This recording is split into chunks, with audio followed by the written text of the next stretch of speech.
Hello everyone, I'm Maayan and this is Chai and you're watching the 8th and final episode of our series, sponsored by Coastal Pet Products, of everything you can do with your dog while being stuck at home. Now I started this series of videos because I really wanted to encourage other dog owners to start a new chapters in their lives and to incorporate their dogs in their everyday life while building a better bond. Now, whether you want to take your dog with you to more places or whether you want to travel with them around the world through different countries, this episode is designed to give you all the tools, all the information, and all the inspiration you might need in order to give your dog a better quality of life. So grab your dog, settle in, and let's get started.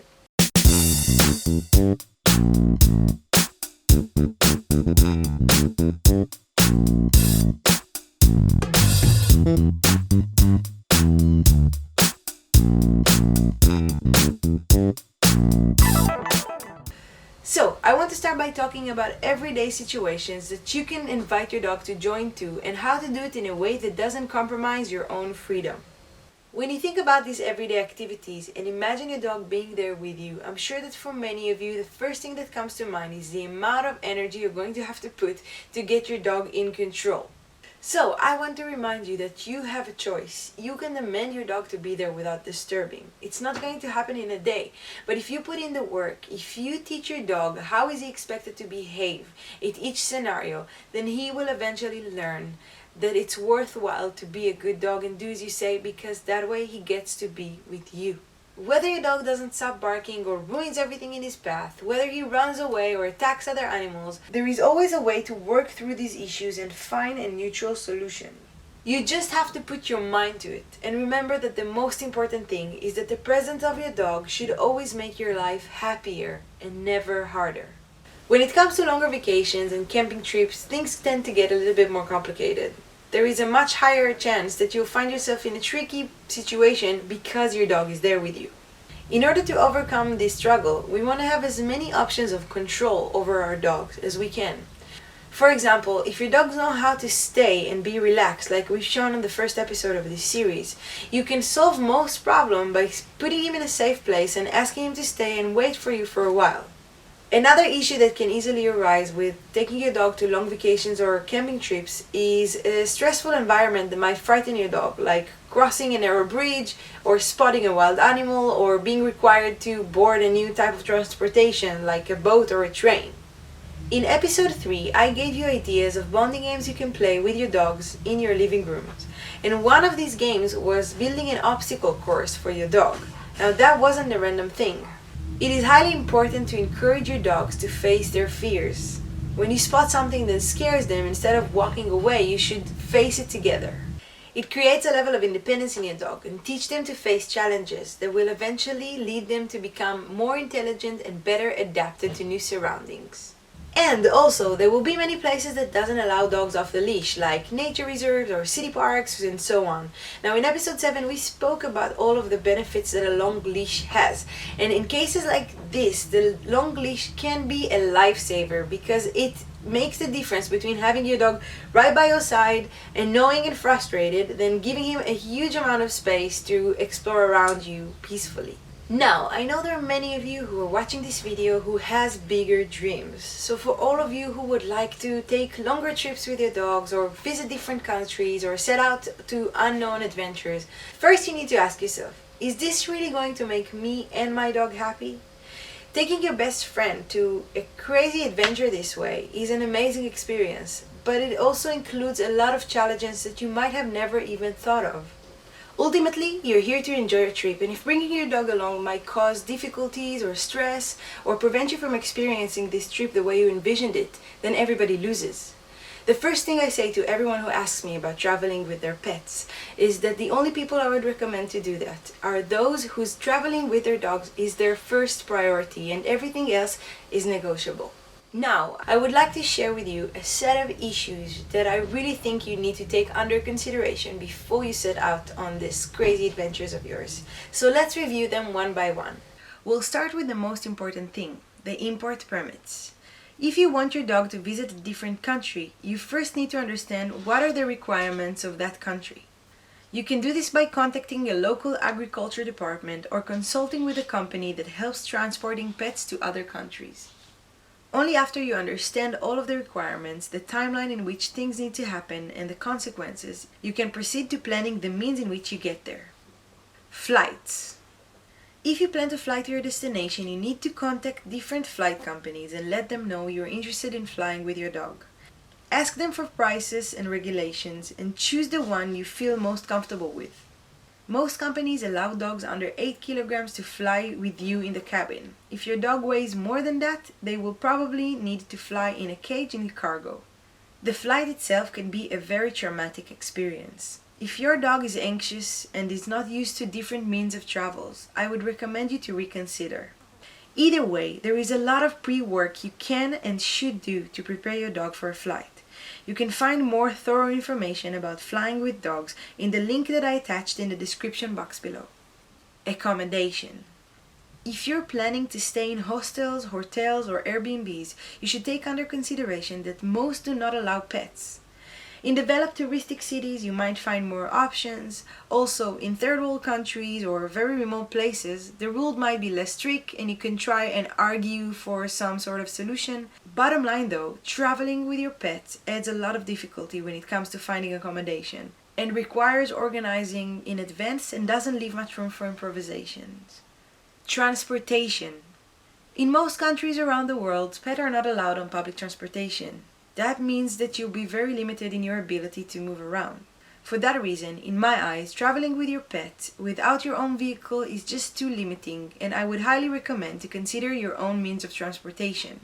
However, if you're really adventurous, you have some options. For example, hitchhiking, argue with public transportation drivers, internal flights, and maybe even shuttles or boats or trains. Each way presents its difficulties, but at the end of the day, it is your decision how certain and uncertain you want things to be, and you choose how you roll. Weather and topographic conditions. You have to take under consideration the weather and the season in your desired destination, and see if it's appropriate for your dog. Believe me when I say that it's a horrible feeling to watch your dog suffering in too cold or too hot environment without the ability to ease his suffering. Not to mention the fact that it can also be dangerous for them. Also, you should think of things like altitude sickness and the type of soil you walk on. I highly recommend you to buy shoes for your dogs if you're planning outdoor treks in your trip. Diseases and vaccinations. When traveling with your dog over a long period of time, you have to keep up with their standard vaccination. You have to make sure never to miss on any of them because that might cause a lot of bureaucracy problem later on. Also, you might even need to give them treatments for local diseases. You can find vets in almost every corner of the world these days, but not all of them will be decent ones. You should try and save your visits to the vet to main cities, where there is more variety and you can search for someone with good recommendations. Also, I recommend you to take with you a kit of extra medicine and emergency equipment for your dog, just in case. Dog food. Carrying around big bags of food can be very uncomfortable, but it can be resolved by traveling with a vehicle of your own. Dry dog food can be found almost everywhere. In deserted towns and villages, you will usually find the worst quality of food. It is better to buy food in bigger cities where you have a wider variety. In extreme cases, you can always feed your dog with homemade food, like we've discussed in episode 5 in our series. Just make sure to double check that what you feed your dog cannot cause him any harm by consulting a vet. Border crossing. In general, terrestrial borders are more simple than flights. You need to contact the Department of Agriculture and ask for information about exporting your dog. Then you go to a local vet with the list of requirements you got from the Agriculture Department and ask them for a health certificate. From there, you physically go to the Agriculture Department, show them all the papers you have, and you get an import permit. This process is always a little bit stressful because the permits are temporary, so you need to be on top of the whole timeline and make sure you get to the border in time. Other animals. In your trip, you're going to meet plenty of other animals, from other people's pets through street dogs and wild animals in the nature. If your dog is struggling to get along with other animals, you should really ask yourself if it is a wise decision to take them along. Meeting with a pack of stray dogs or wild animals could be very stressful for your dog and maybe even cause an injury or worse. If your pet, for example, has a tendency of chasing other animals, you should be really careful not to find yourself in a position where your dog is chasing a wild animal and getting lost in results. Nature reserves and attractions. Most nature reserves doesn't allow pets to enter. Also, you should have to skip most touristic attractions. This might be the biggest challenge when traveling with a pet. In some cases, you might be able to talk your way through it, but have no doubt about it. You will have to give up almost all of the places and activities that are defined by other tourists as must-see or must-do. In some cases, you can search for someone to look after your dog, but still, you didn't bring them along all this way to leave them behind the whole time.